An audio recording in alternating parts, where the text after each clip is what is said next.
Hey everybody, it's Romania Black, and we are on episode 18 of Neon Genesis Evangelion. Oh, I couldn't wait. I mean, I waited probably 3 or 4 days. I think that's sufficient. But I couldn't wait any longer. I was like, no, I have got to find out if Toji is in fact the fourth child or if it's somebody else. It's not going to surprise me if it's Toji, but it's also not going to surprise me if it's somebody else.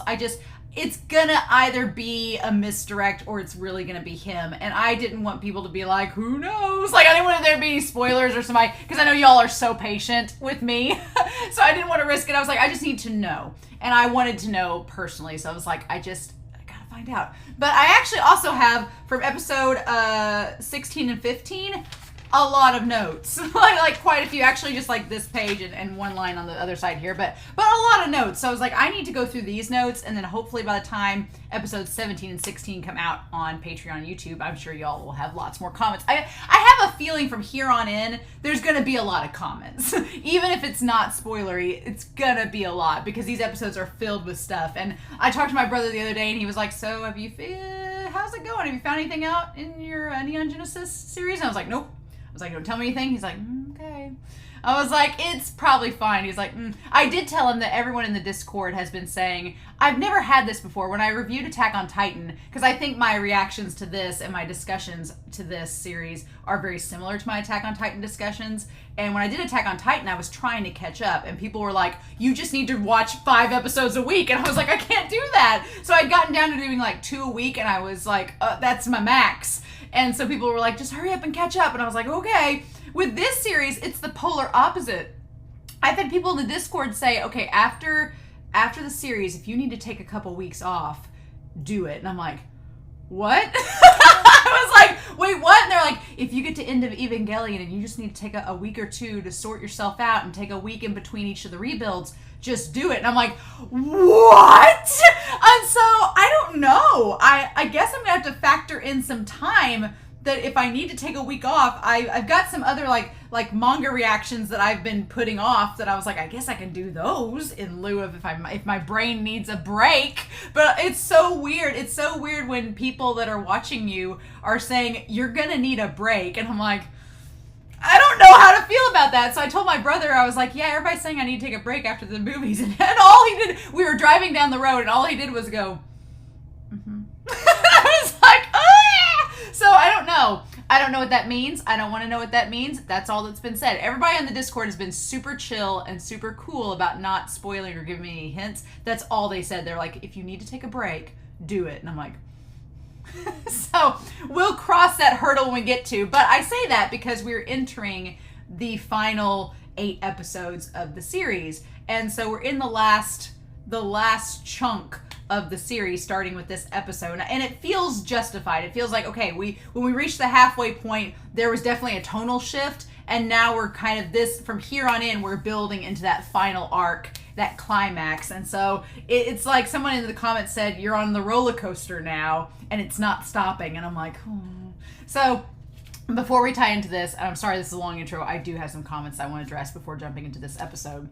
First of all, Christopher Peterson noted that their theory with the line work in episode 16 was that with Shinji, the vertical line represents Shinji, the horizontal line represents his inner self, the kind of crooked, jagged line represents Gendo, and maybe the cross represents Masato. Because we've had a lot of like her cross necklace, we've had like cross imagery associated with Masato, and she's kind of there with Kaji and Adam, things like that. So I thought that was really interesting. Melania the Severed noted that sickness unto death is from the Danish philosopher, I'm going to say the name wrong probably, Soren Kierkegaard, and it was from 1849, and deals with the concept of despair. Like, how fitting for episode 16. And also noted that Asuka struggling to show concern for Shinji amidst this facade that she's put up. It's kind of like in episode 15, Melania said, in episode 15, Asuka tries to reach out and does the whole kiss scene, but then in episode 16, she's trying to push him away. So Asuka's just having a lot of trouble trying to communicate and figure out and sort out her feelings. Being a 14-year-old girl, she's just having a lot of issues right now. And Shinji being in trouble and her caring about Shinji and not knowing how to deal with it, with this facade she's put up, just makes matters worse. So I like that you noted that. Also, Shinji in the train scene denies his father's guilt and saying that his mom was smiling, so things must be okay, right? Right? And that's such a 14-year-old mentality, right? A 14-year-old would think, well, she was smiling, so she had to have been happy, right? People don't lie like that, right? And it's like, ooh, because that's such a thing. Like when you're a kid, you think that everybody's outward emotions are connected to their inner emotions, or at least a lot of people that are 14 or under think that. And so, especially if you're not used to any other feelings or any other, if you don't know otherwise. And so for Shinji, he's like, well, why would you smile if you weren't happy? And it's like, oh, buddy, oh, Shinji, honey, ooh, that's scary because you don't know. And so I thought that was really cool that you pointed out that, Melania. That's really interesting. Chung Ting Kuo noted, I hope I said that right, noted that in the room that Kaji attempted to enter at the end of episode 15 said LCL plant. And I was like, oh, and they're like, the orange fluid in the entry plug is LCL. And I'm like, okay, so on Adam, when he's like crucified up against the wall, we see the orange stuff flowing from Adam, the angel, and that's the stuff that's in the entry plug. So I'm like, okay, and that's all they said. And I was like, okay, good, you didn't spoil me on that. That's stuff that came out in the episode that connects the dots a little bit. But I'm like, okay, so there's a little bit of something there. And I tried to mention it to my brother, and he was like, I'm not saying a word. And I was like, okay, good, glad. Testing you, and it worked. So I thought that was interesting. Like, I also thought about it, too. I was like, so here's the thing, though. If that's the case, and they've been getting the LCL fluid, the orange fluid, from Adam, the angel, this whole time, then what the hell is in the briefcase, the specimen Adam? Are they not the same thing? Because they've had the entry plug fluid this entire time. Is the entry plug fluid from a different angel? Why do they need Adams if it's Adam from the little specimen that Kaji gave Gendo? Where have they been getting the entry plug fluid before? Why do they need Adam now to generate the LCL fluid? What's going on? So I was like, so it's just thoughts in my head. And I know we're going to find the answers to it. I don't want spoilers. I know we're going to get answers. But I am really excited because that's like one little piece of the puzzle that we're given going into this episode. Docker 1000 talks about how the Netflix version of the Masato and Kaji scene in episode 15, I didn't even think about this, but because of copyright, it doesn't have the Fly Me to the Moon soundtrack. I'm like, oh, that makes that scene, that whole like violin, instrumental, cello, it would connect to Shinji playing the cello if it was the cello version. It all ties together and it's so good. Like, not having that soundtrack is just, that's a crime. Netflix, you've got the money, buy the rights. Like, just do it. How dare they? So then Schrodinger's trans cat noted that Asuka demanded that Shinji brush his teeth before he kissed her. And at the same time, Kaji kissed Masato even after she threw up in an alley. I was like, that's how you know it's love. That's how you know it's love. When you don't care if they just puke their guts out in an alley, you're still going to kiss her because that's what needed to be done. I thought that was really good that you pointed that out. That's true love. Mm-hmm. I'm definitely back on the Kaji and Masato ship now. Honestly, someone in the Discord asked if I shipped anybody in Neon Genesis. And honestly, right now, I'm only shipping Kaji and Masato because, one, Shinji and Rei and Asuka, they're too young. They're 14. As we've seen in this series, they have no clue about romance. They're little kids. They're still teens. And then Gendo and Akagi, I'm not shipping really with anybody. I was kind of shipping Akagi with Masato, but that was before Kaji came on the scene. Now I'm like, no, Kaji and Masato, they're my ship. But that's really about it. There's not really a lot of time for romance and happiness in this series. Isayama definitely took a page from that. Jimmy Russell talked about how Shinji playing an instrument well, despite having no interest, is a running gag in the EVA universe. I'm like, oh yeah, because he didn't want to be a pilot, but he's really good at it. So he didn't want to play cello, but he's really good at it. And so his thing was, there's a fan theory that because of this logic, maybe Shinji's a really good kisser.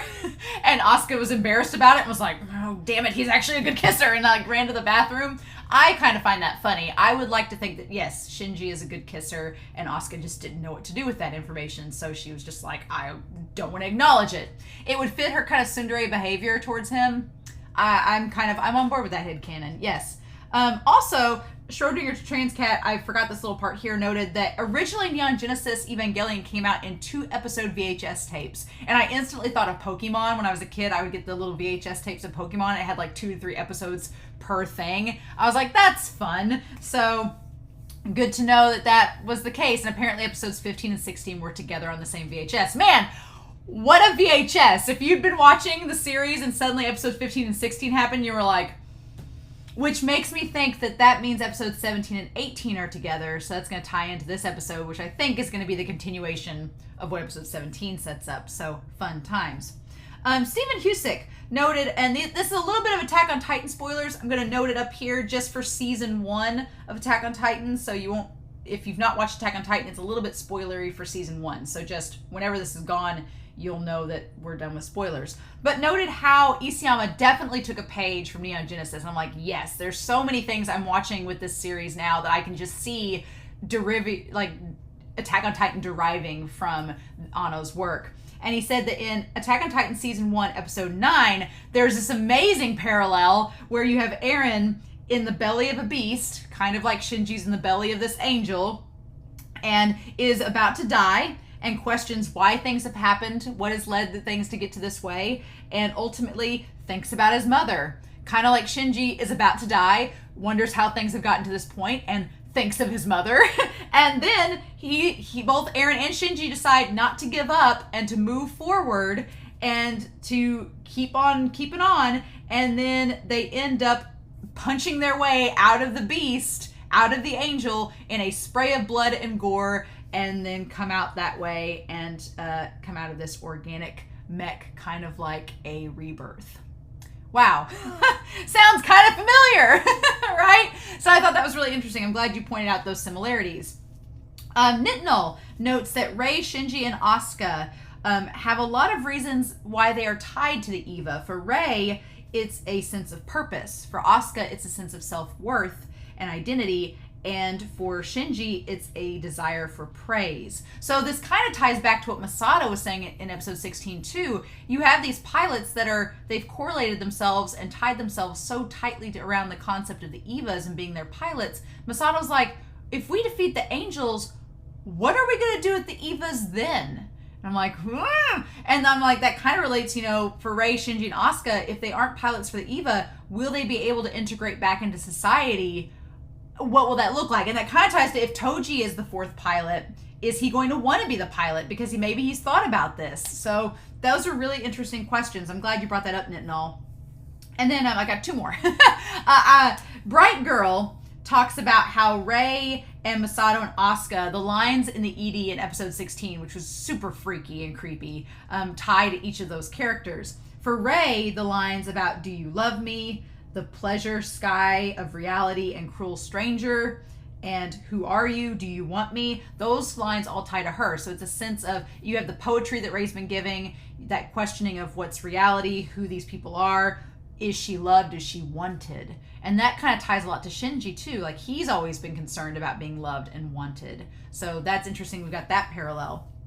But then with Asuka, it's, do you want to kiss me? Loneliness, do you love me? Which ties very much to her sense of, she just doesn't have anyone right now that she can turn to. And she probably does feel lonely and unloved. So there's that. And then with Masato, it's like, become one with me, one in mind and body. It's comforting, do you love me? And I tied that to her and Kaji, that she wants Kaji to love her, wants to become one with him, whether it's sexual, whether it's just as far as their relationship goes. Like, she finds that comforting having that presence with her and that company. So very, very interesting. And finally, Ironic Legacy talks about the Sea of Dairock. And that actually references, I thought this was really cool. Thank you for bringing out a physics thing for this English major. I was like, oh, cool, I'm learning things today. Yay. That it references an old and outdated physics idea in which every point of space has an infinite amount of positive or negative particles that can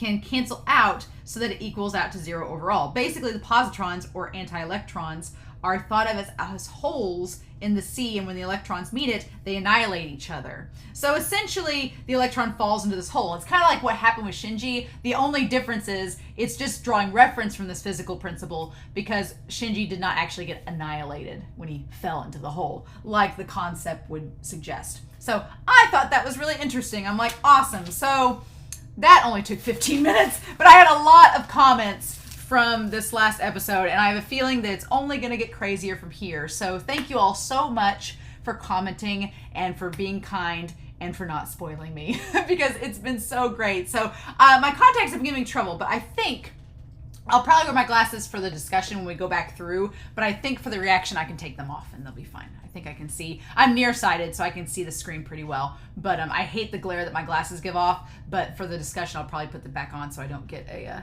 headache. So but I'm ready to go, y'all. I've been so excited all day. I've waited all day to watch this episode. I was gonna hold off, and I was like, no. I had enough comments from episodes 15 and 16. I'm like, no, I'm gonna go ahead and watch episode 18, and I'll probably wait until 16 and 17 come out before I watch 19, but we'll see. But in any case, I hope you all enjoy this reaction. I'm so freaking excited. So let's not waste any more time. We're gonna dive into episode 18 of Neon Genesis Evangelion. Find out who this fourth pilot is here in 3, 2, 1, and let's go.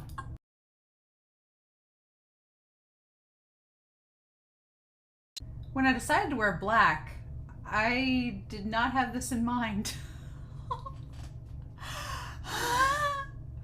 I was about to cry at the end of this because no, we gotta go back through this, but I'm like, were they confirming that Shinji was alive or that Toji was alive? Oh my god.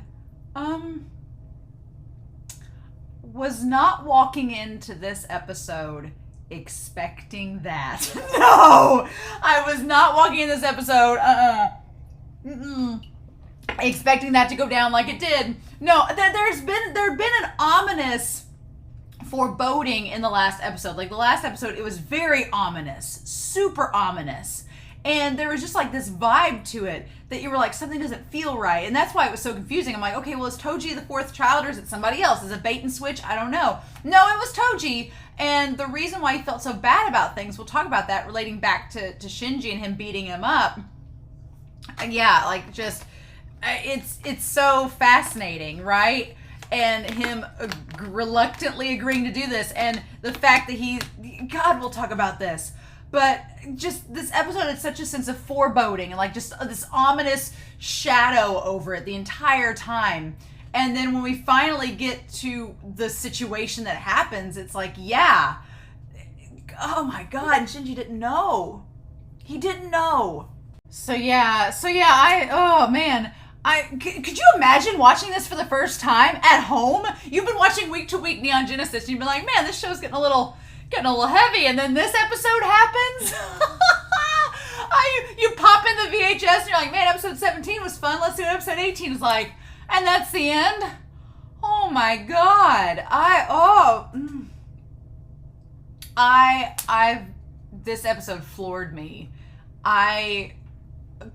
If Shinji was not damaged at this point, all bets are off now. Like, our boy, he's made such great strides, and this is just gonna thrust him back like a full 500 steps.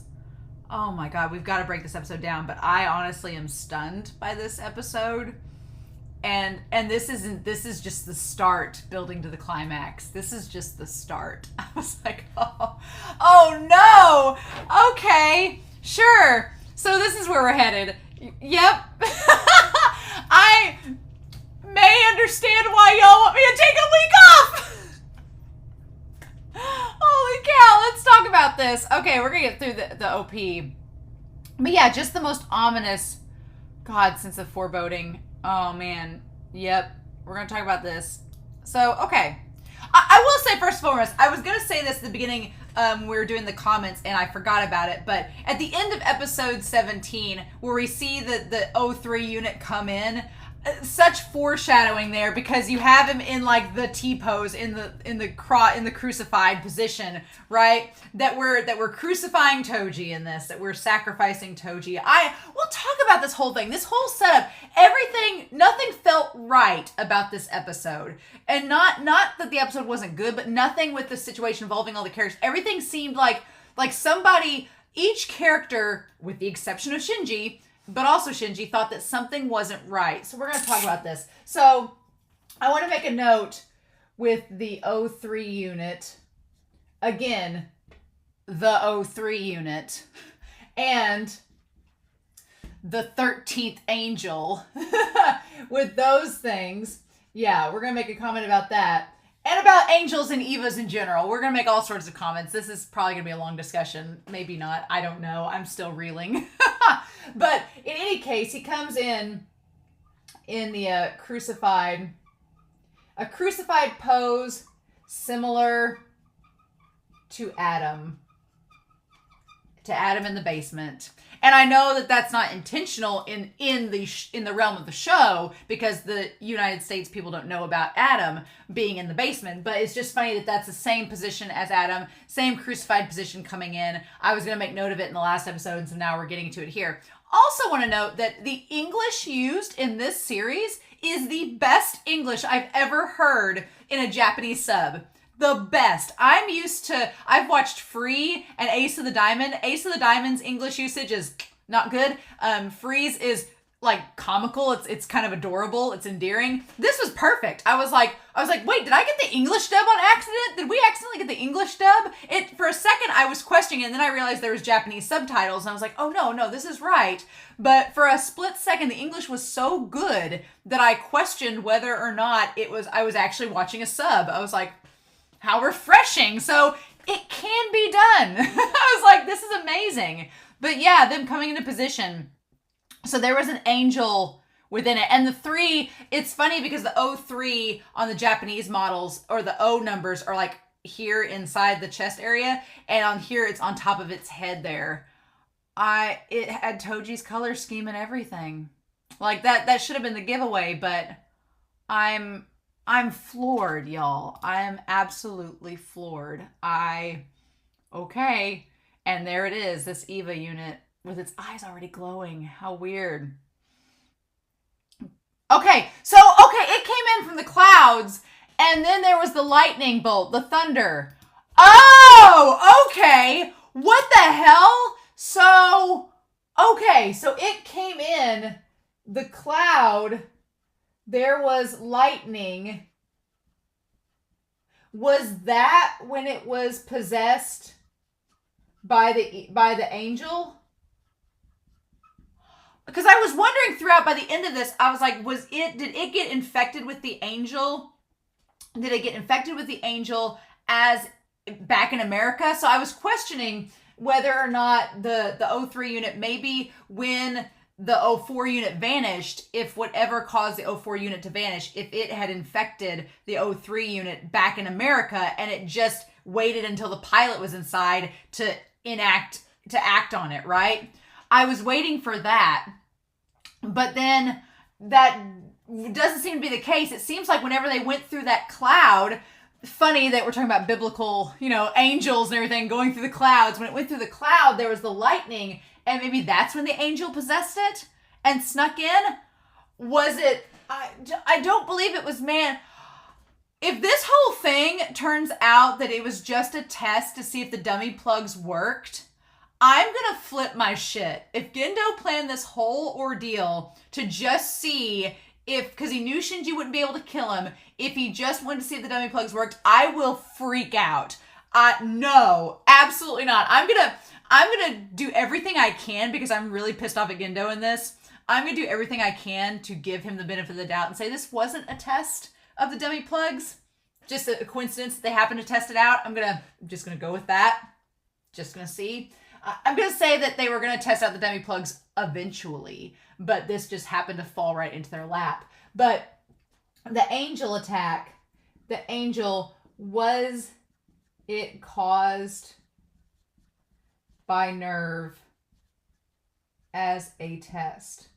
Am I suggesting Nerve would possibly, go stoop so low as to sacrifice a child for the sake of running a dummy plug test. Am I saying they would do that? Yes. But I'm hoping that's not the case. And I don't want to be spoiled, but God, this episode. And not really even Nerve necessarily, because the people there in Nerve watching this whole dummy plug thing happening looked horrified. And we get why they're not on board with this. And Gendo, God, we'll talk about that expression. But this whole episode just I've never watched an episode of a series before where the ominous quality was so subtle, but it was there. Because I've watched series where there's an ominous episode. I mean, Attack on Titan has plenty of those. But the ominous factor of it is it's coming. Something bad is going to happen. With this series, it's just there, like barely there. It's like the iceberg theory. You just kind of see it, but you don't realize how shit it's gonna get until it happens. And Shinji asking where Asuka is, and of course Masato with her military gear, with her red beret and everything, her red colors there, saying that she's determined not to see me. So let's run through the people who aren't gonna be feeling great when all this is over. Let's just run through this. So Masato, we're gonna start out with her. Thank goodness her and Akagi were okay by all of this. So Masato knows that Asuka is mad. She knows Asuka's unhappy with her. And we don't know exactly if Masato has guessed why, but she knows that she's upset. And she chalks it up to being like teenage girl issues. And Shinji's like, well, why? And she's like, I guess you're still too young to understand a woman's feelings. Well, thank goodness she didn't say, like, shouldn't you understand a woman's feelings? Thank goodness she didn't say that. We're going to put Shinji, poor Shinji, we're going to put him over here, like, next to Masato. So, Shinji throughout a lot of this episode is in the dark. In the dark about a lot of things. And the first kind of thing that we get the hint that he's in the dark about is that he doesn't understand why Asuka's mad at Masato, which Shinji would have no reason to. We, the audience, know why because we've seen things from Asuka's perspective. But Shinji wouldn't know. So Shinji's in the dark about Asuka. We're going to do that. And Masato, for the part here, Masato doesn't really explain anything to him. She does not talk to Shinji about a lot of things. And it's under the guise that she wants to keep Shinji safe, that she's sheltering him from this information because she wants him to be okay. She doesn't want him to freak out. She doesn't want him to be further traumatized. Too late for that.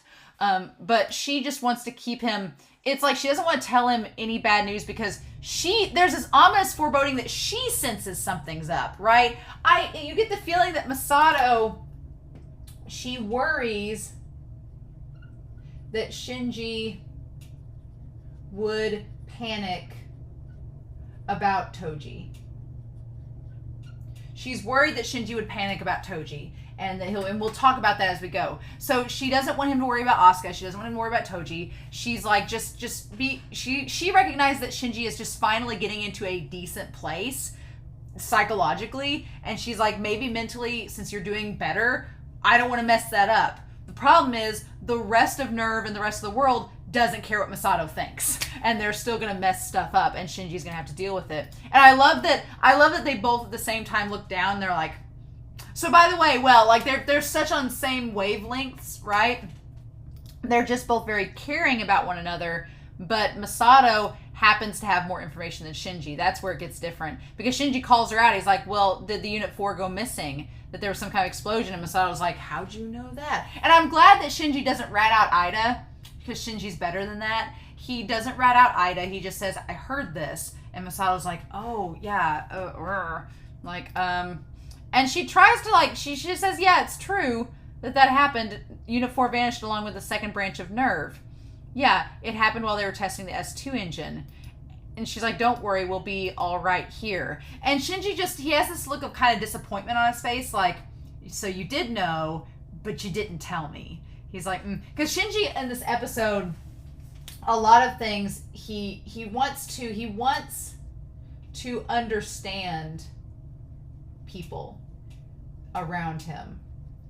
He wants to know what they're thinking. And as Kaji points out, he's like, that's not possible. But we'll get to that. But Shinji just looks kind of disappointed. He's like, okay. And she's like, all 3 of our EVAs are... And Misato tries to play it off. She's like, all 3 of our EVAs are functioning properly. We have a crack team of pilots and staff. We're doing great. And Shinji's like, well, if we're doing so great, why are we bringing the Unit 3 over here? Like, why is it being brought here from America? Why is that happening? And you're performing the activation tests at Matsushiro, aren't you? And she's like, well, I'll be out 4 days or so Kaji will be taking care of you two, so it's okay. And he's like, what about the test? Well, Ritsuko's going to be there, so don't worry. She's like, there won't be any problems. Famous last words. I was like, you should not say that. In the case of this, she's like, no problems. It's totally fine. No worries. It's okay. Kagi will be there. I'm there. Everything will run smoothly. Kaji can watch you guys. What could go wrong? Right? He's like, what about the pilot? And she's like, And she's like, well, about the pilot. And I love the kind of fishbowl lens that we get between them. And there's Pin in between Masato and Shinji. It's like she wants to tell him, but she knows he's going to worry even more if he knows that it's his classmate that's being tested for the pilot. Because here's the thing. And I'm going to put Toji down here. All right. Here's the thing about Toji. Toji wasn't messed up like Shinji and Asuka and Rei. Not when you think about it. Shinji, we talked about this in the comments right before starting this reaction. Shinji is piloting the EVA to appease his father and to help out Rei and Asuka. Asuka's doing it for self-worth, and Rei is doing it out of this sense of duty because she has nothing else tied to her. Toji has no reason to pilot the EVA. He really doesn't. He doesn't like the EVAs. They're the reason his sister is injured and in critical condition. He has nothing to tie himself to the EVAs at all. He is just reluctantly doing it because they told him he has to. So Toji really has no function at all with it. He has no reason to pilot the EVA in the first place. He was just chosen, right? And Masato doesn't want to tell Shinji about it because she knows that he's going to freak out and be worried about his friend. And it should have been, but there are so many signs this episode that I'm like, we as the audience, we see all the signs and it's so obvious, but for Ida and Shinji, they don't put 2 and 2 together to know that it's Toji, right? He sees that Ida comes by himself to pick up Shinji, and he's like, I have a request. I want to pilot the EVA Unit 3. So, God, and that's the thing. Unlike Ida, Toji only did it because he was told and to help his sister.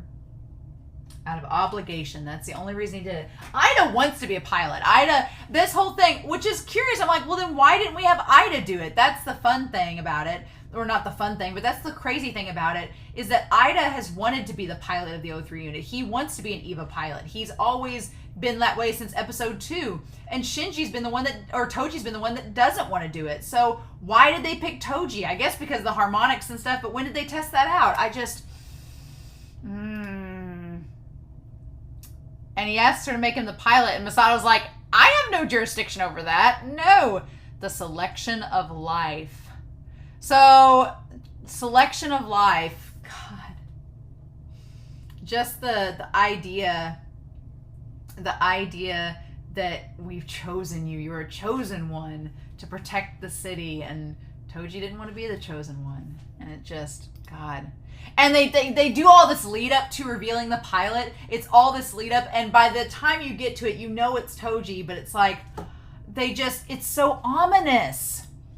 So we have them, he's like, Shinji doesn't know yet. Finding the right time to tell him. I'm scared. Sometimes I just can't tell what the heck he's thinking. So Masato, she can't read Shinji. So she's worried. She's like, I don't know how he would react if I told him. Would he be mad? Would he be upset? Would he go crazy? Would he try to stop us? She's like, I don't know. So she's like, I don't know when a good time to tell him is. So I just couldn't. And then Akagi's like, you'll be fine. She's like, you're the one who volunteered to be his guardian. She's like, well, I know that, but I didn't think all this baggage was going to come with it. So when are you calling in the pilot? That'll be tomorrow. There are lots of things to prep after all. He might tell Shinji himself. And Akagi's like, I don't think so. He wasn't enthused enough to be bragging about it. So yeah, he's not enthused. And even Akagi notes that. Which is like, then why'd you have to make him the pilot? If he didn't want to. It's just, But Toji's personality, he's kind. Like Shinji. And out of obligation to help his sister, I'm sure that they told him something to make him do it. Like, oh, we'll help your sister. And he's like, okay, only if you'll help my sister. It's sort of like Shinji and Rei. They're like, well, if you don't, then I guess we'll have to, put Rei back in there, even though she's really injured. And Shinji just kind of got guilt-tripped into piloting the O1 unit for the first time. I'm sure Toji, they're like, you're the one that's most qualified to pilot the O3 unit. If you do, we'll help your sister. She can move to headquarters and get the best of care. Don't you want to help your sister? Like, I'm sure they guilt-tripped him into it too. But I'm just heartbroken. Really am. Getting his sister transferred to our hospital here at headquarters was the one condition he gave. It's all he wanted, was just to help his sister. And Masato closing her eyes being like, damn.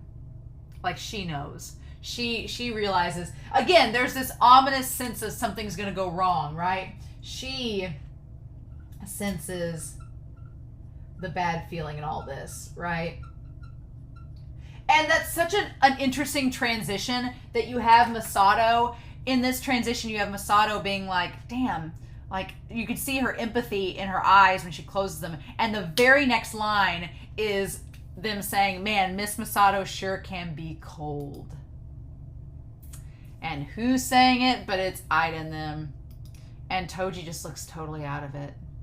He's like, she could at least use me, even if it's just as a backup. And he doesn't want to say anything about being the pilot. And Ida's just sitting here lamenting that he wasn't chosen. And Toji, who is the chosen one, is sitting back there just like dazed. Because he says, right, Toji. And he's just mumbling. And Shinji's like, meh. And then Asuka comes in. He's like, what happened? You were late before, but you came in, you left before me, but you're awfully late. And so Toji gives her like a bunch of grief. And she slams down. I love that she slams down the briefcase and looks at Toji like, should you even be talking right now? Because, yeah, you have these two characters.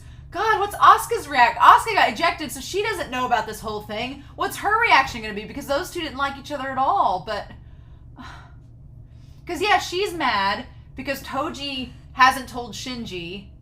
And she's mad because she can't tell Shinji. She figured out from Kaji about it. So we got Asuka over here. We'll talk about Asuka because we have her and Hikari. So Asuka knows that it's Toji, and she can't tell Shinji. And then she's cut off there at the end, and we'll talk about that when we get to it. But she can't tell Shinji, and she's just pissed off at him. I love that shot of Toji where when she slams down the briefcase and, like, glares at him. I love the shot of him. Also, oh my god, the underside of his shoes. I know it's just a stereotypical, like, sneaker design, but the underside of his shoes have the red triangles. Like the triangle that has Adam's face on it. All the signs were there, weren't they? Oh my god. She's like, I don't want to see your ugly faces. Like, she just goes away from you, damn Three Stooges. And then Rei and Hikari are like, oh shoot. And so Tokyo 3, yeah, time to eat. We got the bag eyes guy. He's like, where's Toji?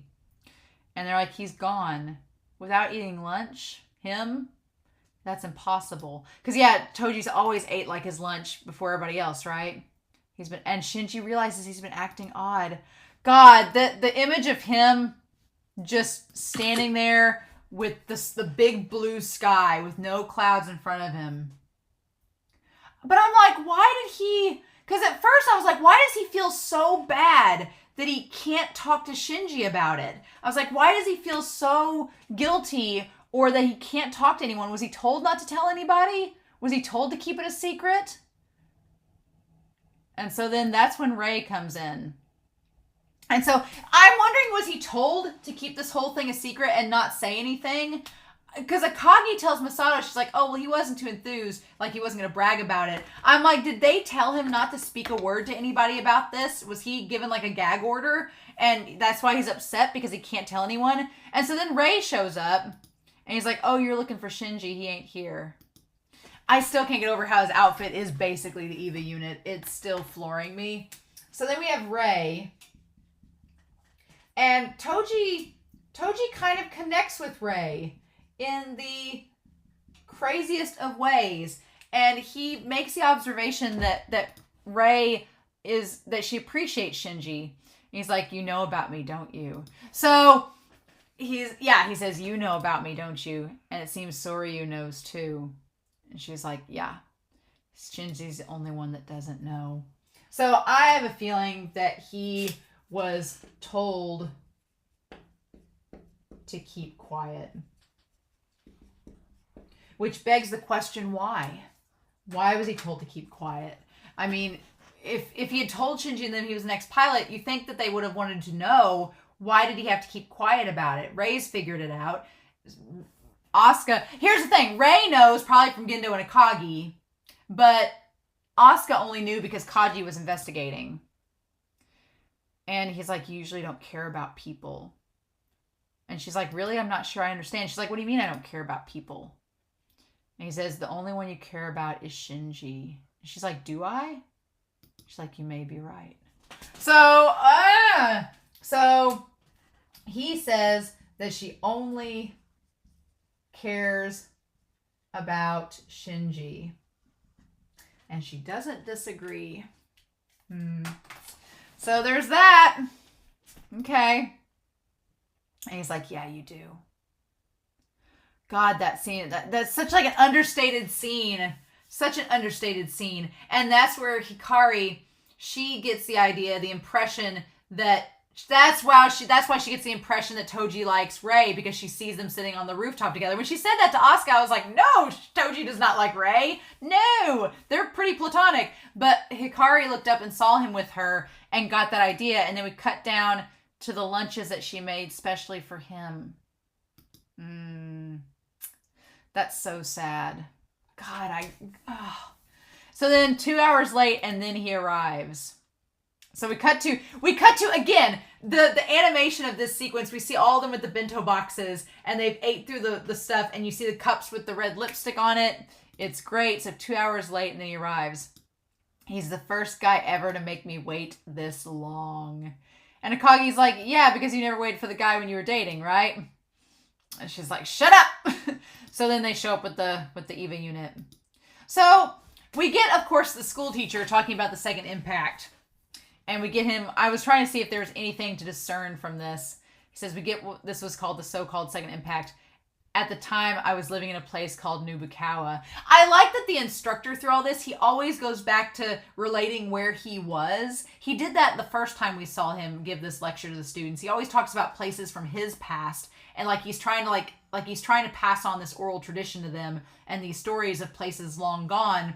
And this is the only platform he has to vocalize his opinion on. It's interesting. But Shinji notices that Toji's gone. And it's like, you can just see the gears turning in Shinji's head, but he doesn't put two and two together. At that point, when Shinji looks back and sees he's gone, I was like, okay, good. You figured out it's Toji. But it's almost like Shinji doesn't want to believe it, right? He doesn't want to believe, one, that it's his friend that's the pilot, and two, that he would lie to him and not tell him, right? Because they were sitting together right before he left. So he had every opportunity to say something to Shinji, but he didn't. So it's like Shinji's like, why wouldn't you say that to me? Why would you lie? Why would you not tell me? And so we cut from him to Toji sitting in front of the thing. But the rising water levels caused by the melting of Antarctica had submerged it beneath the sea. And Toji looking up at the sun. And so we see when he threw Shinji down and was like, sorry, transfer student, but I gotta beat you up. So it's all going back, and we see like the hue on it too is the same pinkish hue that the angel is later. Like, it's just him lamenting the fact that he's like, I gave Shinji so much grief about being an EVA pilot. I made him feel so bad because he destroyed the city and caused my sister to be injured. And so at that point, when you see that, it's like Toji not only was upset because he realized, like, I'm a hypocrite now. I told Shinji, like, him being a pilot, he had responsibility and all this. Toji's probably realizing, what if I get in a situation like Shinji was in? What if I have to destroy a part of cities and someone else's sister is injured? I'm no better than what I was yelling at Shinji for being. But then he realizes too that Shinji became a pilot not really because he wanted to, but because he had to. And now Toji's having to become a pilot not really because he wants to, but because he has to. So Toji, he's filled with guilt and laments the connection he now has with Shinji. He gets where Shinji was coming from, and he's hurt by it. But I like that may not be the case. Maybe it's something else. I like that these scenes, as we've talked about in the comments, they're just ambiguous enough that they don't spell it out for us. That's my interpretation of Toji in this scene, but it's not spelled out for us. So we only get that one shot of him throwing Shinji to the ground, and then we see him like with his hand, God, up against the sun. And that's it. And so he's like, it won't feel right until I've smacked you. And he has his fist up against the sun. So that moment won't feel right unless I've smacked you. And he holds his hand out and like puts it over the sun, casting the shadow on his face. And he does the same fist thing that Shinji did in episode 16. Not in the last episode, but in episode 16, Shinji did the fist clench. Toji does the exact same thing. God, like just relating to it. And it's the same fist that they used to punch Shinji with. And now he's in the same boat as him. And then we cut to that gymnasium and the basketball is just sitting there. Like he's just done with it. At this point, I was like, something's not right. I don't feel good about this. I'm getting ominous vibes. I didn't know how violent and terrifying this episode was going to get, but I didn't get good vibes. I was like, something feels off about Toji. And we've established that, you need to kind of be in a calm, cool place to function these EVAs. If you're not in a good place, things go awry, and Toji was not in a good place when he went in the EVA. So Hikari walks home with Asuka, and she's like, the only reason I'm with Shinji is because of work. Asuka's like, I'm just with him because I have to be. I do like Asuka's little ghost keychain. It's really cute. I don't know what her charm says, but I like her keychain. And she says, I don't feel like seeing him today anyway. So Asuka feels guilty. She's guilty about Toji and Shinji's situation. She feels guilty that she knows that it's Toji, but she can't tell Shinji, probably because Kaji told her not to. And so she's mad about it, so she doesn't want to be around him. But I really like this scene of Asuka and Hikari, and we get that parallel later, but when there's nothing there. But I love this scene of Hikari and Asuka there, where she kind of confesses that she likes Toji, but she's afraid that he likes Rei, and Asuka's like, God, no. And she's like, it's about Suzuhara. And she's like, oh, could you tell? And she's like, well, it's obvious. The Three Stooges are about the only ones who don't see it. So yeah, she's like, everybody but Toji, Ida, and Shinji know that you have a crush on Toji. Everybody else knows it. We all know it. Right? She's like, it's just you. It's just those three that don't get it. And she's like, Ikari seems naive. And I love that Asuka's like, oh, honey, you have no idea. He's the most dense of all of them. I love that Asuka's like, don't let him fool you. He's an idiot to boot. He doesn't know how to relate to people. So she tells her that Shinji, according to her, Shinji cannot relate to people. Like he doesn't understand them, which we find out in this episode is something that Shinji's struggling with. So she's not far off the mark. And she's like, really? And then we have the sand bucket, like the little bucket turned over and the spade in the sand. I love the atmosphere of this episode in the quiet moments that they choose to do, like just certain little imageries of the scenery to represent just the quiet stillness of everything. And then she says, I think Suzuhara might like Miss Ayami. And Asuka's like, God, no. Miss Perfect? No. She's like, they seem to be getting along during lunch. So yeah, so that's what it's cutting back to. And she's like, don't worry, Hikari, there's no way. She's like, she's a million times denser than Shinji is about relating to people. She's like, there's no way Rei is relating to Toji. No. She's like, that's not true. And I like this moment with Asuka and Hikari because Asuka genuinely is a friend in this moment. Like she kind of drops the facade of being like, I have to put on this facade that I'm the go get 'em girl that's going to be super tough. Asuka kind of lowers that wall a little bit around Hikari, which I really like. She kind of lowers it and is like, no, she's more like a friend. She's like, no, it's fine. And she's like, really? And I like that she encourages Hikari. That's really sweet. And she's like, can I ask you one thing? And then Asuka says, what do you see in that hot-headed stooge? And I love her blush. And then she looks away and says, his kindness.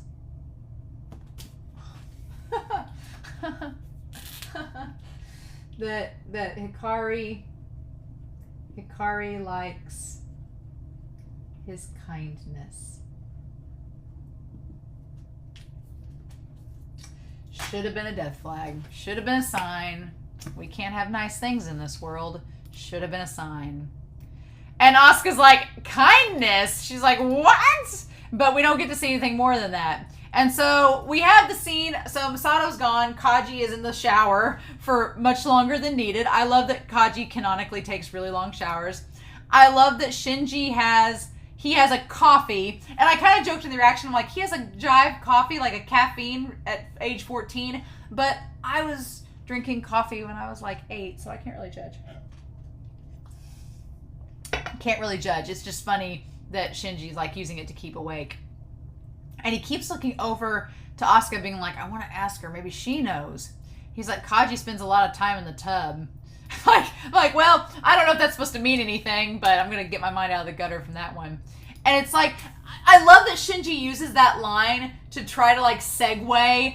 It's so funny because Shinji in that moment, he's like, man, Kaji spends a lot of time in the tub. Like, he knows that Asuka likes Kaji. And so he tries to like use that to segue in, but Asuka doesn't respond. She ignores him. So he's like, I guess I'll just go ahead and ask. I love that Shinji just bypasses the whole small talk and just gets down to brass tacks. He's like, I wonder who's going to pilot the O3 unit. And then Asuka, she's like, you haven't heard?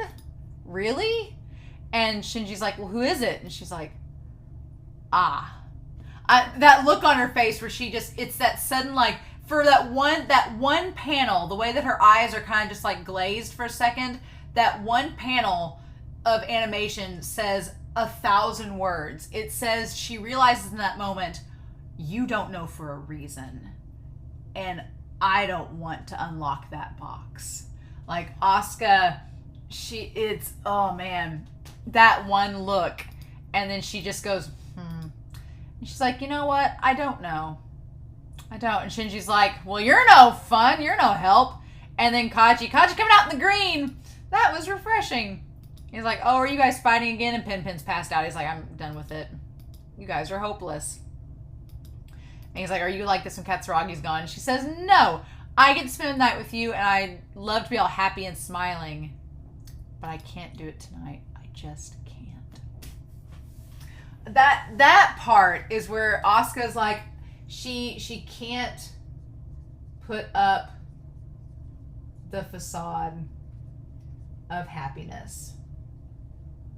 That line where she's like, I should be all over you, Kaji, like I normally am, being super hyper chipper, but I can't do it because something's wrong.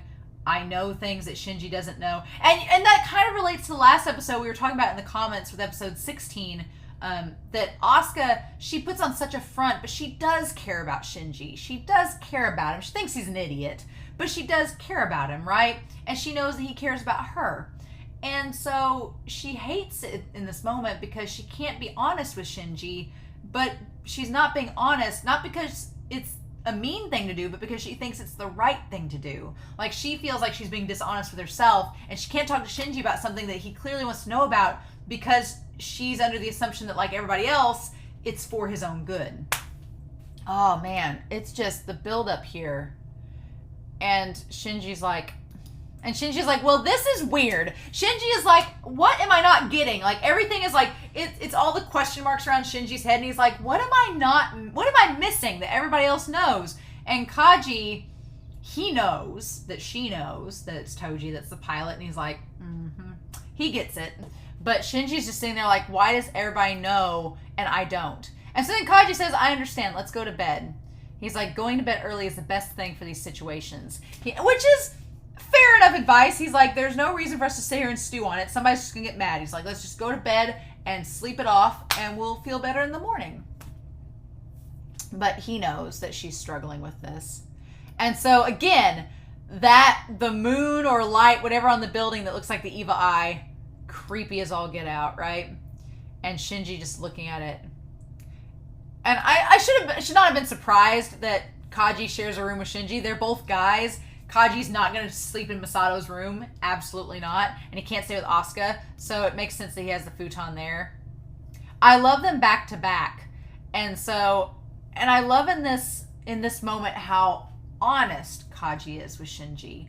Like, this is the thing. When we first met Kaji, he just seemed kind of shady. And the more we've gotten to know him, he is shady, but it's with a purpose. And so when you kind of peel back a few layers of Kaji, you're like, okay, there is something genuine underneath. Like, we saw it in episode 15 with him and Misato. We saw it there. We saw it a teensy bit in episode 16. And here, he's pretty honest with Shinji. Shinji's like, what's my father like? And I like that Kaji's like, why are you asking me that out of all things? He's like, you should ask Misato. And he's like, because you're always with my father. He's like, well, you're always around him, so shouldn't you know how he is? And I like that he's like, it's the vice commander who's always with him. So we get a little bit there. I'm gonna put Kaji right here. That Kaji divulges that Fuyu-chan is with Gendo, not him. So he's like, I'm not as close with Gendo as you think I am. I'm just kind of there, right? And so, but Kaji, he is pretty blunt and honest with Shinji, right? He answers his questions for him, which is great. And I like that they both have like these little blankets, and Kaji's so much taller than Shinji. It's definitely like reinforcing that dynamic of their relationship. He's like, have you been asking around about your father? He's like, I haven't been around him much. He's like, so you don't really know him. He's like, but I've learned a lot about him lately. And Shinji says, about his work, about my mother, so he's like, no, you're wrong. You've only believed that you've learned. So Kaji is suggesting, he's like, you don't know Gendo. He's like, you don't and can't know people. You're only getting like the secondhand knowledge. You're only thinking that you've learned about them. You've gained some information, but you really don't know them completely. He's like, no. And this could relate to him and Misato, could relate to him and a lot of people. He says, people can't understand others completely. Who knows if you can even understand yourself? Like that's one of the big themes of this whole show is understanding yourself, right? And I love how Kaji phrases this. He's like, understanding each other 100% is impossible. Of course, that's why we spend so much time trying to understand ourselves and others. I love that he says that. He's like, it's what makes life interesting. So he's like, we can't know people, but trying to know ourselves and others is what makes life interesting. And that's such a meta comment, right? Because if you think of any story or any narrative or any type of character in any story, we often gravitate towards characters that we find relatable because they're ways of us learning about ourselves. That, you know, if you find a character that you connect to and then you watch them go through a struggle, or you watch them psychologically deal with something, or you watch how they handle a situation or the decisions that they make, that's what makes stories fun, is when you find those characters you can empathize with and you see the things that they do in those stories, it kind of helps you as a person relate to yourself. You're like, oh, would I have handled it that way? Would I have handled it differently? And it's kind of a way for you to do some introspection about yourself. It's sort of like a meta therapeutical thing, right? Reading and watching stories and seeing these characters. And so that's so fascinating, right? It's what makes life interesting. Oh my gosh. He's like, is that true for you and Miss Masato? And Kaji's like, whoa, let's not talk about me and Miss Masato. He's like, let's not talk about her. The word we use for she literally means the woman far away. So this is interesting. So he's getting to like the Japanese word for she. So he talks about the woman far away. Like he feels like Masato's always out of reach, maybe. And he says to us, women will always be on the distant shore. Basically, there's a river dividing men and women deeper and wider than the ocean.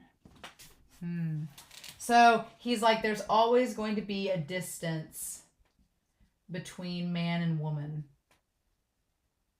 that we just don't understand. Saying that there's just something about them we won't ever get. And so it's so good. He's like, and then Shinji says, I don't understand adults. It's like, I love Kaji's kind of smiling at that. Yeah, that's really good. He's like, I don't understand adults. He really doesn't after this episode, I'm sure, because of what his father does. Pretty sure. It's like, I don't understand adults. Yeah, Shinji's like, yeah, I don't get that whole divide. He's like, I don't understand it. So then we get to, again, T-minus 300 minutes to Unit 3's activation test. The rule of 3 in this series is just coming out again in full swing, right? So several hours before they do the final tests.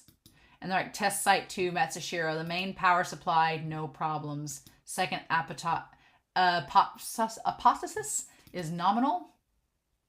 And they're like, coolant systems are normal. Everything seems fine. Repairs to left arm crimp lock complete. So there was a left arm crimp lock repair. Okay. So there was a repair to the left arm of the O3 unit, which I wonder has something to do with where the angel got in at. Maybe that's where it infected at. Team B commenced operation. And so no problems detected in the data link to Unit 1. So there was a data link to Unit 1. Okay. So it could even go into combat as it is. So it was connected to Unit 1, which is interesting, right? Why Unit 1? So they said that it was connected with a data link to Unit 1. Okay. Maybe because of the dummy plug, if that had something to do with it. So yeah, it's combat ready to go. And Masato's like, gee, that's nice. And Akagi's like, well, that was a half-hearted reply. She says, this unit is cleared for duty. It'll be assigned directly under your control. So basically, Masato is going to have command over the EVA units. Which is a bold move, because Masato has been the one that has been disconnected from NERV, right? From Gendo and Kagi and Fuyu and the Simon Says Council. Masato's been the one that's been the most in the dark out of all of them. And they're going to put her in charge of the EVA units when she knows supposedly the least about what's going on with the EVA units? That seems weird. But maybe that's, to avoid suspicion that they're going to put her in charge. And she's like, the exclusive control of 4 EVAs. If you wanted, you could destroy the world. At that point, I was like, So she said, you could destroy the world with 4 EVAs. You only really need 1 with the dummy plug, actually, as we've seen in this episode. And I like that she says that, and Akagi just goes, Akagi looks at her for a split second like, what are you trying to say? Are you suggesting we're going to do something like that? And she says, have you told Shinji yet? And she's like, I will when the test is over. Which should have been a red flag. But it wasn't. The fourth child has arrived. Begin readying the entry vehicle immediately. Like, and the scariest part about all this, the scariest and saddest part about all this is that we don't get to see anything from Toji's perspective. Nothing. We don't get to see him get into the EVA unit. We don't get to see him like interact with the strange stuff around him that Shinji and everybody else had freaked out with. We don't get to see what happened inside with the angel. We don't get to see anything. We get nothing from Toji's perspective. And that's the most terrifying part about all this, is that we just don't see anything. And so then, of course, Hikari's like, he's not here, is he, Asuka? And she's like, he may not be coming today. And Hikari just looks really sad. I thought we might finally... When she said I thought we might finally eat together, I was like, red flag. I was like, nope, that doesn't sound good either. That's a bad flag too. I don't like that at all. And so she asked her if she wants the lunch. And then, of course, we have Ida and Shinji, you know, lamenting that the unit's already in Japan. And it got here yesterday. And so Ida's like, I wonder who's going to pilot it. And he says, maybe it's Toji. He's absent today after all. Like, he's figured it out. But Shinji's like, no way! Like, oh, honey, like, you don't... Like, all the signs are there, and Shinji just can't put it together, right? He just doesn't want to believe. He's like, because that relates back to episode 16, where Shinji was like, no, my father can't be guilty. My mother was smiling. Nothing was wrong. She didn't say anything. So it relates back to that Toji... He sat there and ate lunch with Ida and Shinji, and he didn't say a word. And so Shinji's like, well, Toji never said anything about being the pilot. We're his friends. He would have told us, right? Right? And so to Shinji, he's like, no. Shinji doesn't quite grasp, or is seeming to like just barely getting into the concept that people don't always say what they mean, and they often don't have to say everything in the moment, even if you maybe deserve to know, they don't have to tell you. So for Shinji, he's like Toji wouldn't be the pilot without telling us. And so we see the entry plug go in, and here's the thing: the eyes of the EVA unit already were bloodshot. They were bloodshot, and all the veins were already sticking out, which was really, at that point, I was like, that's not a good sign. So as the entry plug goes in, you have the eyes are bloodshot on the O3 unit. I just, it's the creepiest thing to me that we don't get to see Toji in this at all. We don't get to see anything that he's thinking. And that freaks me out in this so much. He's like, initiating first connection, transmitting pulse. The readout graph is normal. Checkout clear up to 1350. So everything goes fine, seemingly. And so they're connecting everything to get to the border. All the harmonics, everything is normal, the borderline. But the thing is, they don't try to talk to him at all during this process. They're not like, hey, Toji, how's it going? They don't communicate with him. And then things start to mess up. And she's like, abort the test and break the circuit. And at that point, so he leans forward. So they take the umbilical point, the high readings detected in the body, high energy readings detected in body. It's impossible. And then we see, so the question is, so this thing leans forward, and where the plug and stuff is, we see something, some kind of like sticky. Okay, so that's what it is. The angel there is stuck to the inside. Okay, and she's like, it's an angel.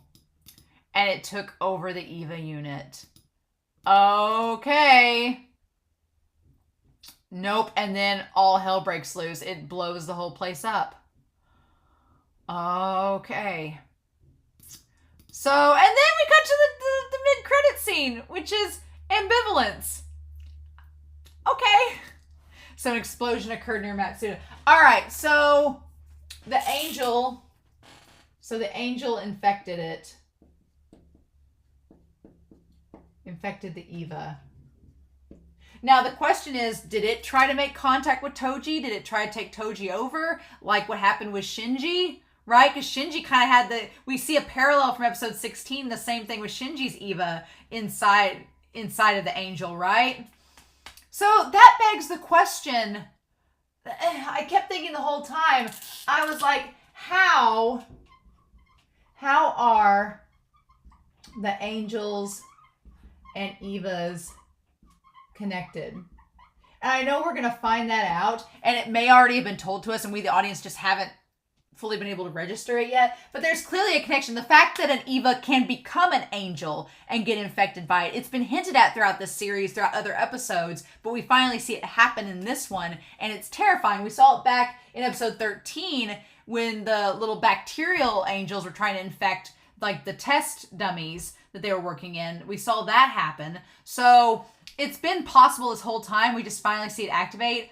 And from here on in, it's just insanity from here on in.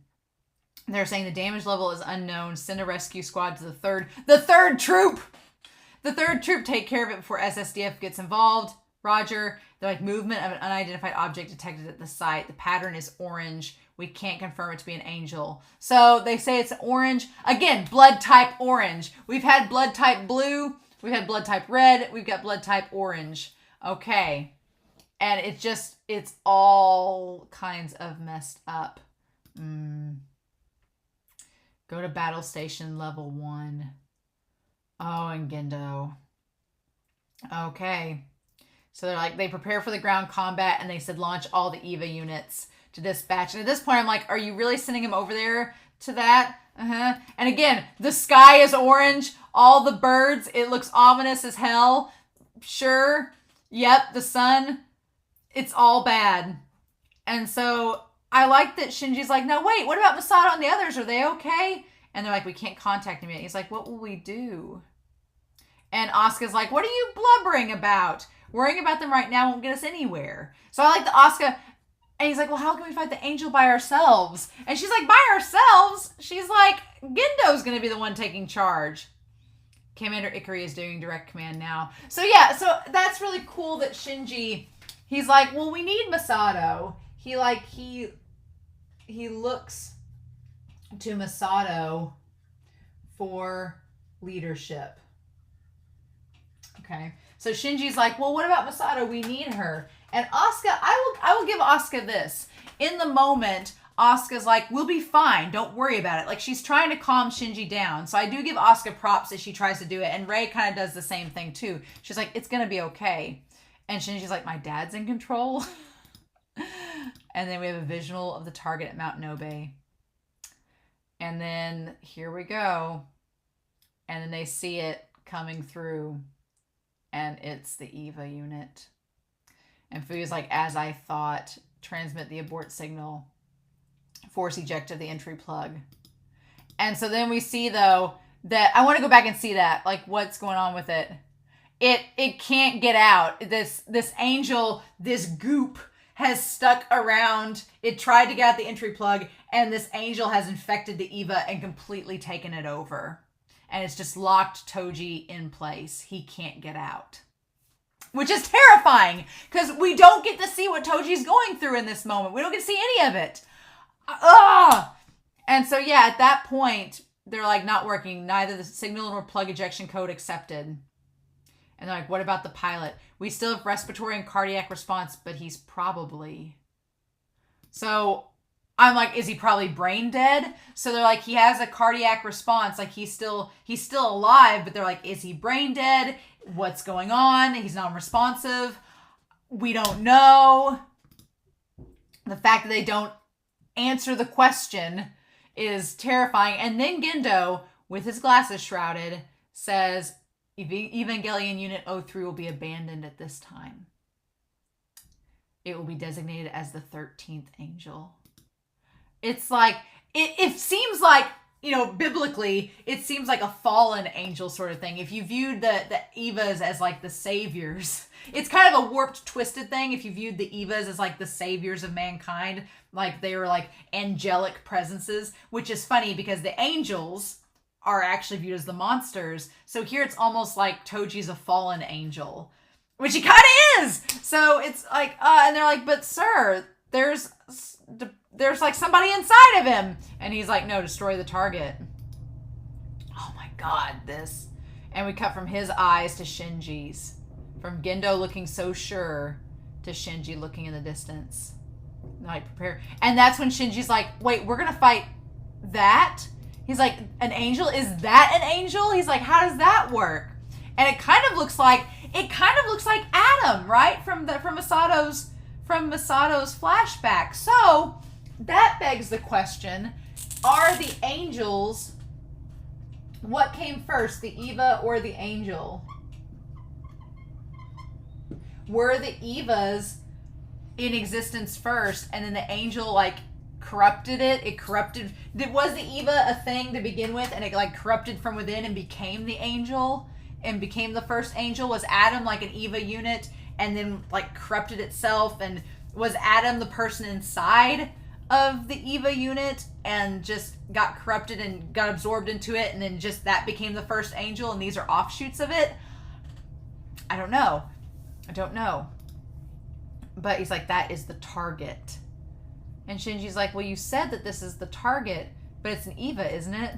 Like that looming vision of that Eva that you know Toji's inside of, like against the sun, looking like mirroring episode 1 with Shinji.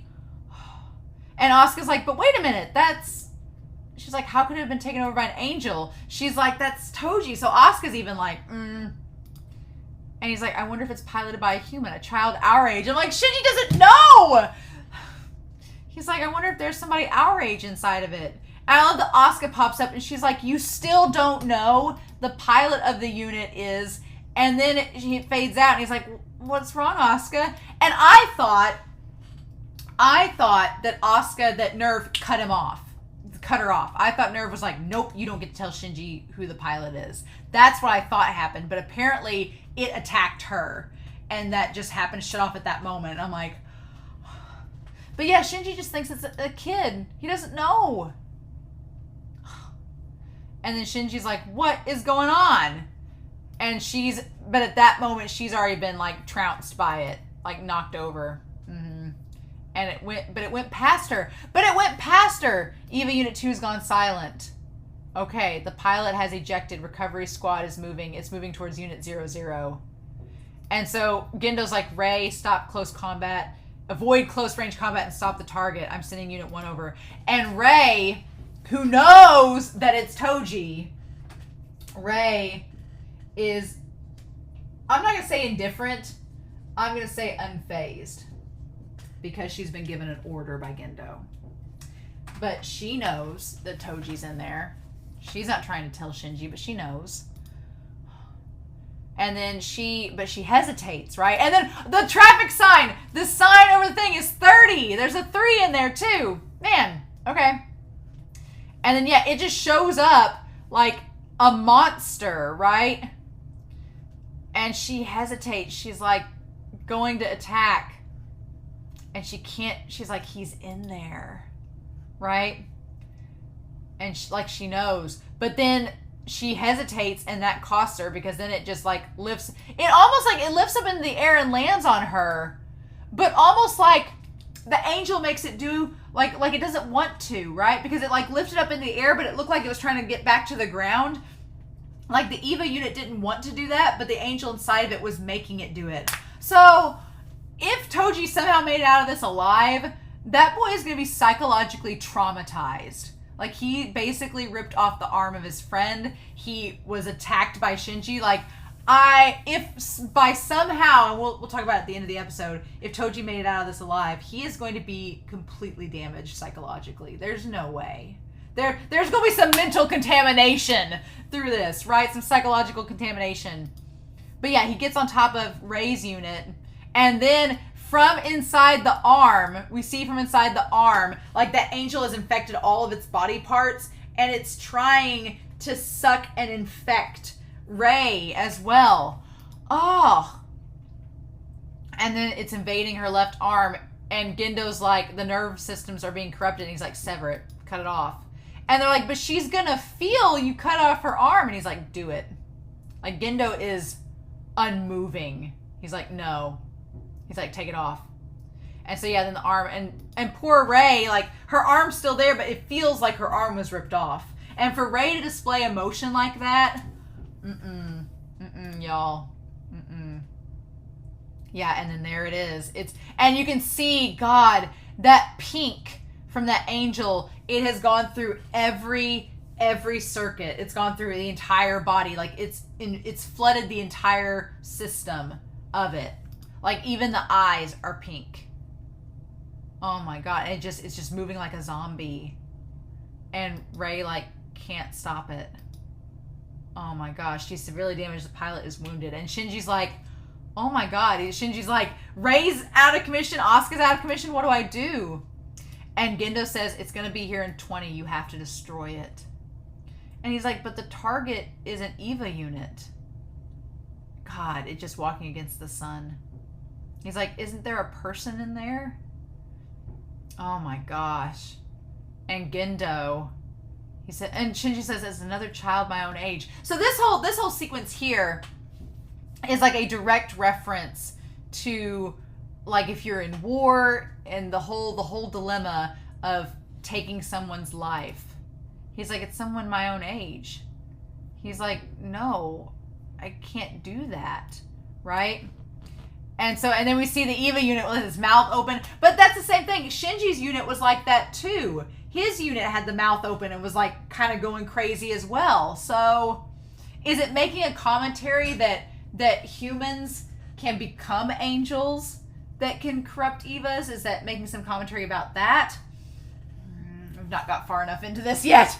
But Shinji, his whole dilemma is he does not want to kill another human. Because that's the thing. This whole time we've been fighting monsters. We've been fighting these other we've been fighting monsters and other creatures that we don't understand, but we know they're the enemy, right? So it's been okay to kill them. But a human? Like one of our own? Nah, Shinji doesn't want to do that. And it's just that debate, right? And so I love that he's just hesitating as it's getting closer. And Shinji he doesn't want to do it. And he's hesitating. You can just see him shake. And then, yeah, it crouches down. And it seems so much like Toji's EVA seems so much like Shinji's from episode 2 when it fought the first angel. It seems exactly like it. It's like, oh my God. And it even does the same leg move. It does the same leg move that Shinji did to the angel in episode 2. It did the same flip, the same move. I'm like, oh, the question of what these angels are is looming, and I don't want spoilers, but it's fascinating. And I'm like, okay, how are they connected to humans? We've connected the Evas to the angels. Now, how are the angels connected to humans? And it's so animalistic. Like Shinji looking over at Toji, and he sees the entry plug. He's like, there is a person in there, just as I thought. He's like, they didn't get out. They're still trapped there.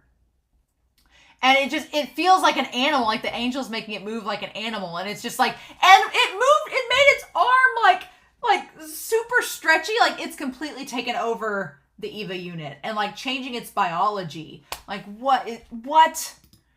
Like the stretchy arms are terrifying. Nope. I'm pretty sure that was not on the standard issue model. And then, oh God. And it's against the hill. And it seems just like episode 3 where when Shinji fell backwards and landed right beside Toji and Ida. It seems just like that again. Only now it's flipped. And it looks like it's strangling his neck. Like it strangles his neck and it's stretching it just like it's grabbing his neck and strangling him, and it looks like it's strangling him from the inside. That's terrifying. And he's like, the pilot is in danger. And then I like that Fuyu is like, cut the rate to 60%, and Gendo's like, now wait a minute. He's like, at this rate, the pilot will die. And I like that Fuyu-chan's like, hey, your son's about to die. And Gendo's like, I know. It's like, he's like, Shinji, why don't you fight? I love the animation on Fuyu-chan in this, where you're like, Fuyutsuki, when he looks over and he's like so like intense. I love it. The animation's good on him. He's like, why don't you fight? He's like, there's a person in there. And he says, irrelevant. It's an angel, our enemy. So again, like the whole reference to when you're in battle, Shinji's like, but these are people just like me. Like, I don't want to kill someone like me. It's a kid just like me. And Gendo's like, no, when you're in war with something, it's the enemy. It's not another person. Like, it's that whole debate, right? Which again, connects to many other shows that have drawn influence from this series. Am I right? Mm-hmm. It's like, it's our enemy. He's like, but I can't. He's like, I can't. I've got to save them. I can't just kill somebody. Right? And he's like, then you'll die. He's like, I don't care. It's better than killing somebody. So, okay. Obligatory Attack on Titan seasons 1 through 4. Spoiler reference here. Just ignore this for the next however long. But yeah, so if we're going to talk about Shinji, there are similarities in Shinji, Ikari, and Eren Yeager's situations, and especially in relation to their father figures and to their family, to the setup, to all of this. But there are some very stark differences. And in this case, Shinji is very unlike Eren Yeager, right? Because Eren, you know, there's a whole thing, there's the big dilemma. The same dilemma of killing people comes up in Attack on Titan. It's a big center plot point of Attack on Titan. It's a big thematic element of it. But by the time we get to season 4, there comes this reference of when do we take a life and when do we not? And is it okay to take a life? And is it worth it to survive? It means we have to kill people. And Shinji kind of takes the approach of, no, I'd rather die than take someone else's life. That's not the right thing to do. So I find it fascinating that Shinji's having this conversation, and then it's like, okay, good. Shinji chose, it's the hard road. He's like, I'd rather die than kill a kid like me. That's not fair. No. So I'm proud of Shinji in this moment. Gendo's like, screw that. So, end of Attack on Titan spoilers, but I find the connections fascinating, and then the choice that Shinji makes, he's like, no, if me dying means that Toji, even though he doesn't know it's Toji, doesn't yet, that's fine. And then Gendo doesn't like that answer, and he gets mad about it. He's like, no. He's like, never mind. So it's like, Shinji makes the morally correct decision. Shinji's like, no, the morally right answer is that I don't want to kill anyone. That's not right, especially a kid like me. No. And Gendo's like, well then, screw you. We're going to cut all the synchronization and do the dummy plugs. And everybody's like, cut it. He's like, switch the control circuit to the dummy plug. And they're like, well, it still has a lot of problems, and like without Dr. Akagi's approval. And he's like, it'll be more use than the pilot. Do it. Gendo is the worst. The worst. Gendo does the dummy plug override. In hindsight, I don't treat this as a test for the dummy plug. I said that at the beginning of this reaction discussion. I don't really think in hindsight that this was a test for the dummy plugs, but I think that this was Gendo being like, my kid won't fight, so screw him. I'm like, this is worse. You're gonna make Shinji watch himself maul this angel Eva unit that has his friend inside that he doesn't realize it's his friend yet. You're gonna make him do this and watch. Because, yeah, and he says, do it. And they were like, yes, sir. And see, when Shinji flops over and loses control of the Eva unit, I thought, foolishly, naively, like the sweet summer child that I am, I thought that Shinji was going to remain in the darkness. And yeah, it was going to be gruesome. And the angel was going to be controlled by the dummy. But Shinji wasn't going to be there. He wasn't going to see it, right? I thought that Shinji was going to be in the darkness, and maybe when it cut to like the lights, he would see the Eva destroyed. That's what I thought was going to happen. No. No, this series is not that kind. Nope. Instead, he gets to be an all red, Ray's least favorite color, and he gets to watch as, and it's the Ray. It says dummy system Ray, because Ray, what does it say? It says dive or drive. Entry plug Eva own unit drive A. Yeah, it's funny because the dummy operation system is the Ray unit. So we're tying back to Ray. Ray is connected to the O1 unit. I think it's connected to Yui Ikari, but we haven't got confirmation of that. But it's all red, which is her least favorite color. I wonder if Ray says it's her least favorite color because it's tied to the fact that all of this stuff is connecting to her and she doesn't want it to be. I don't know. He's like, what is this? He's like, what did you do, father? That transition from Shinji saying, what did you do? And his eyes being red to Gendo with his sunglasses in the light. Oh my God. He says, reception of the signal confirmed. He says nothing. And it just switches over to the dummy system. The nerves are linked directly to the dummy system. 32.8% of emotional elements are unclear. They can't be monitored. So a third of the emotional elements, we don't know, but it's probably fine. Can't monitor it. It's okay. And he says irrelevant release. Irrelevant. So a third of the emotional, and his eyes are so fixated. Like we see Gendo's eyes so transfixed forward that he's like, just commence the attack. Do it anyway. Oh my God. Like they're like, we don't really know the emotional output. And he's like, emotionals are irrelevant. Screw it. I'm like, God. And it's red. The eyes are red, taking over. And Shinji has to sit there and watch as the EVA unit attacks the Unit 3. Oh my God. And he grabs the neck of him. Oh. And it just, the battle in the sunset, and you seeing and it looked, you know what it reminds me of?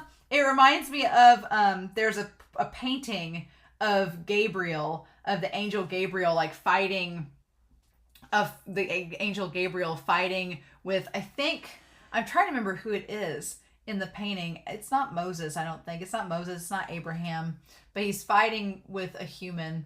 God, I can't remember who he is, and I feel bad. I know y'all in the comments will immediately, my mind has gone blank because at this point in the episode, it's like, but there's a painting of Gabriel, the angel, and he's got his hands locked with someone.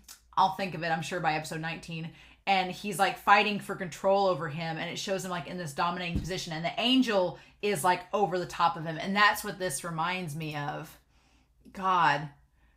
And then we cut back to Gendo, and Maya is like, this is the power of the dummy plug. And they're like, the status system, and it says the object is the 13th Angel versus the EVA 1.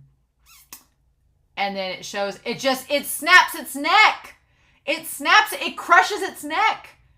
And then it lets go of him. And it's like, okay, it's let go. It's fine. And Shinji's like, oh my God, I snapped its neck. And then the dummy plug makes the EVA unit open up like Toji's unit had. And then it just goes berserk. It just goes berserk and starts waylaying on the O3 unit.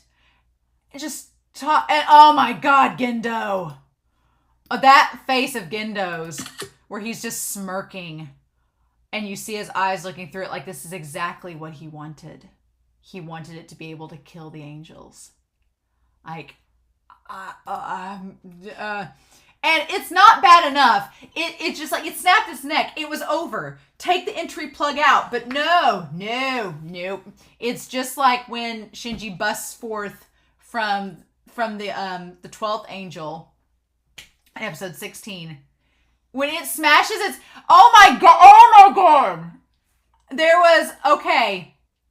So, I paused it because I thought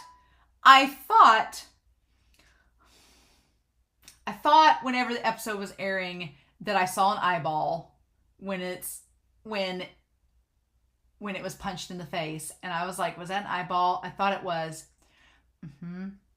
That thing, that EVA unit, there was an eyeball. It was red. It was a purplish color, the eyeball was. There was a brain. There was blood. There was teeth and a tongue. That thing was alive. Okay. And then it just blood and matter sprays everywhere. And I'm with Maya, her covering her face. If I wasn't reacting, probably would have not been watching. And he just rips, open its heart, rips it open. And just starts, just beating it to a pulp. And to the point where everyone in Nerve is like, Oh my god, and like rips its arm off. Everyone's just staring. Like everyone is in horror at what is happening. Like, it is the most disturbing thing. Like, there's blood and guts on the building. Like, this... No, see, the angel's always been blue blood. The angel's blood has been different. But no, this is just... It is... red blood. It's not orange liquid like the LCL plant. It is red blood. That is disgusting. And it's just, the blood is everywhere. It, like, cascades down. It's just everywhere. It's dripping from the stoplights, and the stoplight is red, like, to stop. It's so much violence. And Shinji is screaming for them to stop. And he says, "Father, stop doing this." And he does not. And he's trying to control it to make it stop. Because he has to sit there and watch it.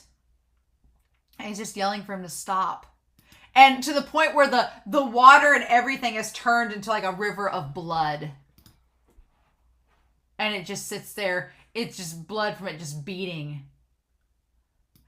And then it has, so you see all these parts of it. There's like, it almost looks like it's ribs and bones, but it's metal. And then it had the plug unit. And you see that the plug has the angel stuff, like all the veins and stuff around it. And he has the plug in his hands. And I was like, just don't do it. Just don't do it. And it's like shaking, and I was like, just please don't do it. And it crushes it.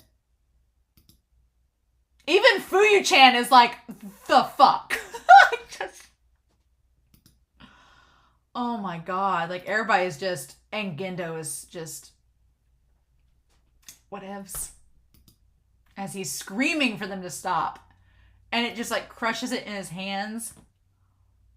Oh my god. It looks like a monster.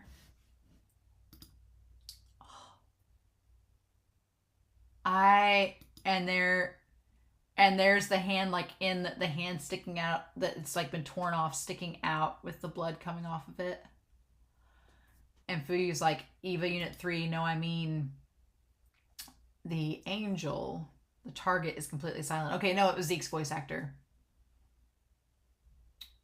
And then we cut to the bench, and there's nobody there. The use of silence and just all this, it was, oh my god. Yep. And then we see Akari saying, "I'll make this. The recipe's for 4. I wonder if he'll eat it tomorrow." Like that's like the most heartbreaking scene, that she was like, made it for 4 knowing that he could have it tomorrow. And so then when they said we found a survivor over here, he's still breathing, I was like, oh, good, Toji. But no, that's not what it was. They went to the site. Where the Eva unit went crazy at, and said, "Third squad, number 3, erase 807 data as soon as possible."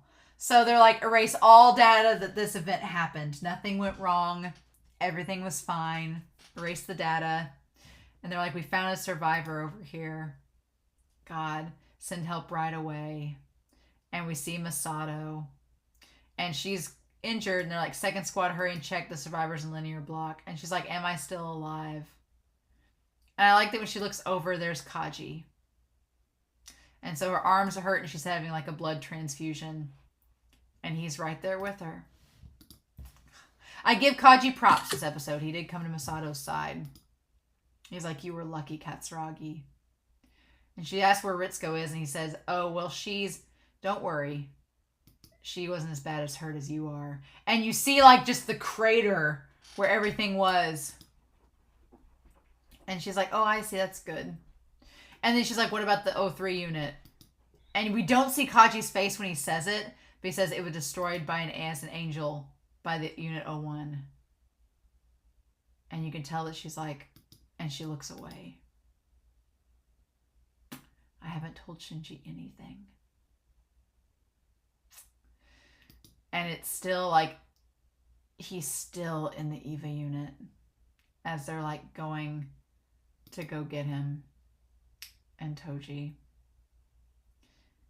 God, and that purple. And so it says, yeah, drive A, Shinji, the entry plug. And he says, Miss Masato, so you're all right. And all she can say is, I'm sorry, I had something important to tell you, but... Oh. And he's like, Miss Masato, and he says, I killed. And she doesn't know that he doesn't know. He's like, it was my father. I begged him to stop, but... And she's like, I'm so sorry. And she just keeps saying it over and over again. And then they say, report from the entry plug recovery team. And they say the pilot's life signs are confirmed. So they say that the pilot's life signs are confirmed, but the question is it Shinji's life signs that were confirmed, or is it Toji's? I'm hoping it's Toji's, but we don't know for sure. And he's like, oh, he's alive. O3's pilot is. And there's all the fluid. And he's like, oh, the fourth child is. Oh my God. And they see him and he's sitting there with the 3 unit on. Oh, and that whole inside there is just, it's blood. And there's blood on his suit. And he looks like he's pale. Oh my God. And it doesn't say fourth, it doesn't say Eva pilot. It just says the 13th Angel. So the question is, it says 13th Angel. The question is, even if Toji is alive right now, are Gendo and them going to kill him so that he can't say what went wrong? Or are they going to try to keep him alive so he can possibly tell like what was up with the angel, what happened? There's blood all up in there and it's all on his suit. I don't know if he's alive or not. He's like, Toji. And then Masato's like, Shinji. Yep. And then, yeah, he just screams.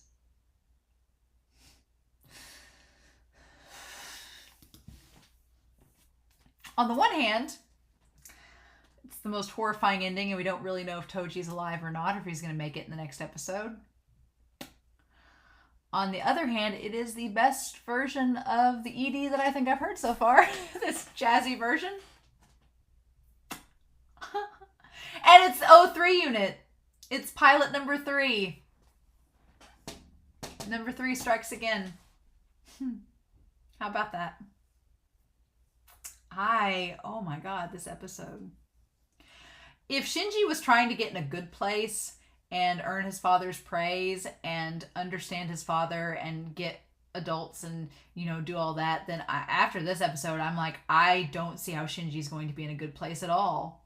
Because he basically was forced to sit there and watch as he couldn't control his EVA unit, and it literally tore Toji apart. Nope. Nope.